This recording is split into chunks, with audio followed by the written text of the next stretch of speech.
what I want to do is add a really cool effect like musical notes floating up. So this is what I'm going to do. First, we got to listen to the notes being played in the video. Then we got to go over to the keyboard and figure out what those notes actually are.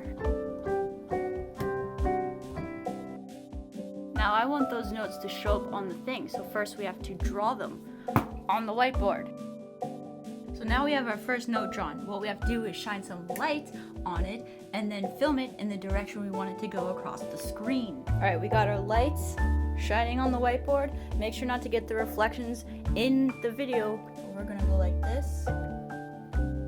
Now we're gonna take that footage, put it into Premiere and mess around with it a little bit. We're gonna invert it, crop it, and then do some other cool stuff with it. All right, here's one of our clips. Video effects, channel, invert, drag that onto the clip, drag clip on top, go into opacity, blend mode, click lighten. While we do that,